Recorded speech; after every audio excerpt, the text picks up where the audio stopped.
Madame, mademoiselle, monsieur, que la paix soit sur vous. Nous célébrons en ce moment l'anniversaire de la naissance du prophète de l'islam, Mohammed, que la paix soit sur lui. Et il est coutume, en cette occasion, de rappeler les grands événements de sa vie, son œuvre, son message, le modèle de société qu'il nous a légué. Et ce sont des choses dont, je suis sûr, certains frères vous en parleront. Pour ma part, ce soir, je voudrais saisir cette occasion pour vous entretenir de l'enseignement de l'islam concernant un problème en particulier qui nous interpelle tous en cette fin de siècle. Je veux parler de la corruption. Dans la philosophie islamique, c'est Dieu qui est souverain, c'est Dieu qui possède et c'est Dieu qui distribue les richesses de ce monde aux hommes, qui ne sont que ses représentants et qui doivent gérer donc tout ce qu'ils possèdent d'après les lois que Dieu a promulguées.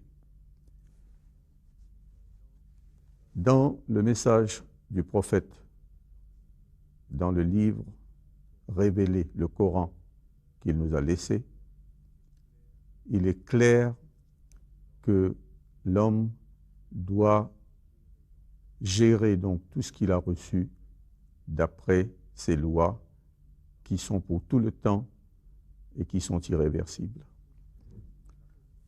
La corruption est un mal qui a envahi non seulement la société mauricienne, mais également le monde dans sa globalité. Il y a plusieurs formes de corruption. Il y a la corruption physique, la corruption de l'esprit, il y a la corruption du cœur, et c'est peut-être la corruption la plus terrible et la plus difficile à enrayer. Il y a la corruption des mœurs. Mais à Maurice, lorsque nous parlons de corruption, nous parlons surtout des pratiques qui se sont introduites dans les relations industrielles, commerciales et officielles, selon lesquelles des largesses sont accordées à ceux qui veulent bien faire un effort spécial pour privilégier un parti plutôt qu'un autre. Nous savons que c'est un mal dont la presse en parle, les médias et les hommes publics. Et je crois que nous sommes tous impliqués d'une certaine manière, que nous soyons fonctionnaires, journalistes, enseignants, hommes politiques, cadres des grandes sociétés. Nous avons tous, à un certain moment, été probablement sensibles à certaines transactions qui probablement ont eu lieu devant nous sans que nous ayons eu l'occasion d'intervenir. Pour le musulman, il doit invoquer le nom de Dieu sur tous les gestes, sur toutes les actions, tous les projets dans lesquels il est engagé. Il doit invoquer le nom de Dieu, le clément, le miséricordieux, le souverain de ce monde. C'est une façon d'invoquer la bénédiction de Dieu sur son entreprise.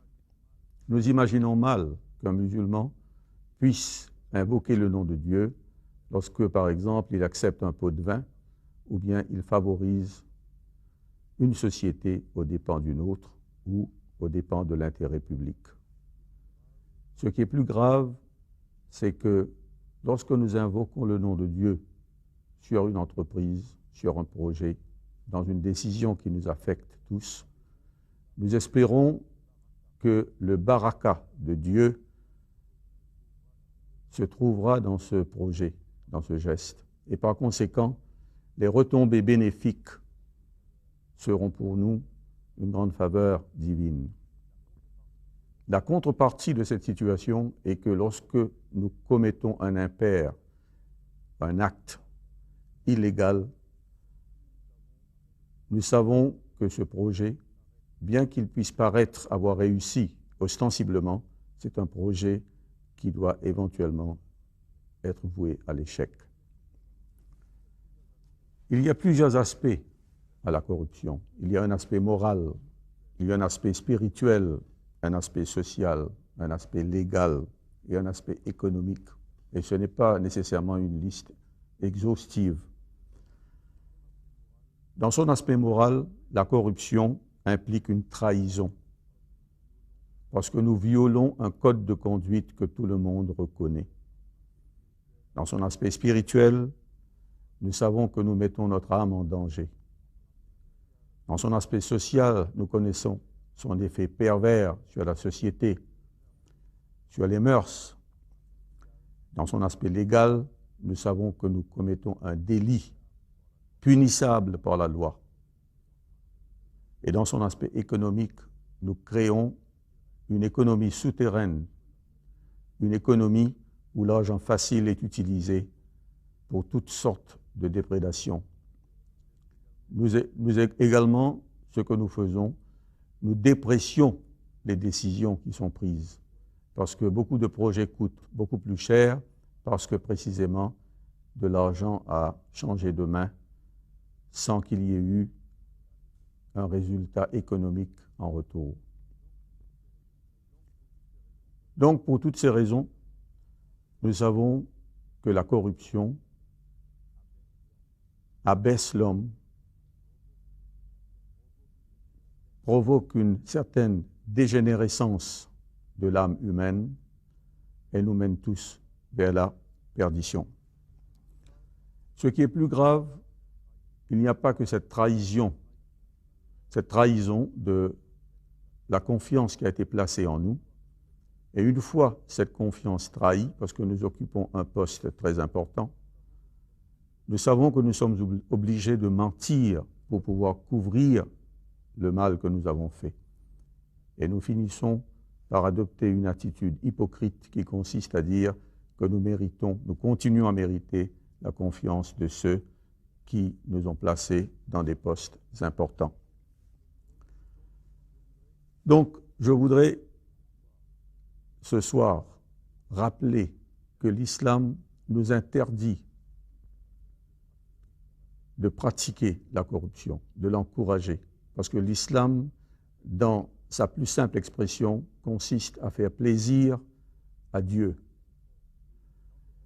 Et dans cet effort que nous devons faire, nous devons suivre la moralité coranique, nous devons suivre les lois coraniques et nous devrons également essayer de nous rendre dignes de la confiance que Dieu a placée en nous en tant qu'êtres humains.